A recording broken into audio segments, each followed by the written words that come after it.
ஆன்மீக பெருமக்கள் அனைவருக்கும் அன்பார்ந்த வணக்கம். புரட்டாதி மாதத்திலே முக்கியமாக சக்திகளுடைய வழிபாட்டில் துர்க்கை, லட்சுமி, சரஸ்வதி ஆகிய 3 தெய்வங்களையும் போற்றுகின்றதாகிய நவராத்திரி விழா ஆரம்பமாக இருக்கின்றது. அக்டோபர் மாதம் 3ஆம் தேதி வியாழக்கிழமை நவராத்திரி விழா உலகமெங்கும் சக்தியினுடைய அருள் வேண்டி வழிபாடுகள் செய்ய இருக்கின்றார்கள்.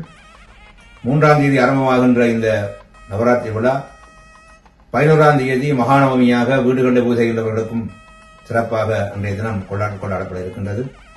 12ஆம் தேதி அக்டோபர் மாதம் 12ஆம் தேதி சனிக்கிழமை காலையிலே ஏடு திறக்கின்றவர்கள், வித்யாரம்பம் செய்கின்றவர்கள், புதிய கலை கல்விகளிலே ஈடுபடுகின்றவர்கள் ஏடு திறக்கின்ற விஜயதசமி என்ற நாளிலே அன்றைய தினம் தங்களுடைய புதிய பணிகளை கல்விகளை ஆரம்பிக்கலாம் என்பது பொது ஐதீகமாகும்.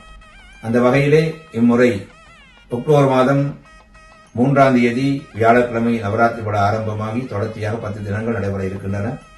அநேகமான ஆலயங்களிலே கலை நிகழ்வுகள் நடைபெறும். சரஸ்வதியினுடைய ஒரு அம்சமாக அவர்கள் அந்த கலையை பெருக்குவதற்காக அவருடைய அருள் வேண்டி செய்கின்றதான ஒரு நிகழ்வாக இந்த கலை விழாக்கள் நடைபெற்றுக் கொண்டிருக்கின்றன இருக்கும். அந்த வகையிலே நீங்கள் உங்களுடைய அருகாமையில் உள்ள ஆலயங்களிலே அந்த நிகழ்வுகள் எல்லாம் அறிந்து சென்று அந்த துர்க்கை, லட்சுமி, சரஸ்வதி ஆகிய 3 தெய்வங்களுடைய அருளை பெற்றுக் கொள்ளக்கூடிய அந்த நல்ல நாள். பொதுவாகவே நாங்கள் இந்த துர்க்கை என்பது வீரத்திற்கும் ஆரோக்கியத்திற்குமாகவும், லட்சுமி என்பவள் அந்த சக்தியானவள், அந்த தெய்வம் செல்வத்திற்காகவும், சரஸ்வதி கல்விக்காகவும் என்று நாங்கள் கூறினாலும் கூட உலக நடைமுறையிலேயே இந்த 3மே இருப்பதை நாங்கள் பார்க்கலாம். ஒன்று இந்த வீரத்திற்கான அல்லது படைகள் இருக்கக்கூடிய ஒரு நிகழ்வு, அடுத்தது பினான்ஸ் சம்பந்தமாகிய பேங்குகள் இருக்கின்றன, அடுத்து எரிக்கை சம்பந்தமான நிறுவனங்கள் இருக்கின்றன. இந்த 3ம் இல்லாமல் இந்த உலகமும் இல்லை என்பதையும் உறுதியாக காட்டுவதற்காகத்தான் நாங்கள் இந்த தெய்வத்தினுடைய வழிபாடுகளிலே இந்த 3 சக்தியையும் இந்த புரட்டாதி மாதத்திலே வழிபாடு செய்கின்ற ஒரு உயர்ந்த நிலைக்கு எங்களுடைய சமய பண்பாடு ஈடுபட்டுக் கொண்டிருக்கின்றது.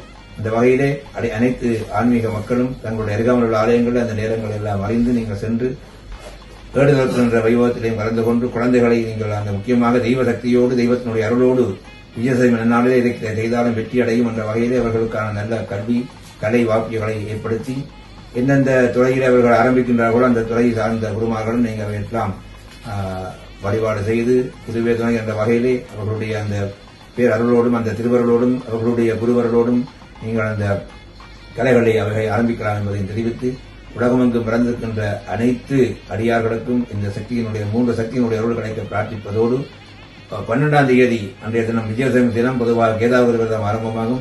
அன்று நமது ஆலயத்திலே மாலை இந்த விஜயதசமி வழிபாடுகள் நிறைவடைந்தவுடன் கேதாவதி விரதம் அக்டோபர் மாதம் 12ஆம் தேதி சனிக்கிழமை ஆரம்பமாகும் என்பதையும் தெரிவித்து உலகமெங்கும் பிறந்திருக்கின்ற அனைத்து ஆன்மீக பெருமக்களும் இவ்வாறான வழிபாடுகளை தங்களுடைய இளையோர்களுக்கும் எடுத்து காட்டி அந்த வழிபாட்டில் ஈடுபடுத்துமாறு அன்போடு கேட்டுக்கொள்கின்றோம்.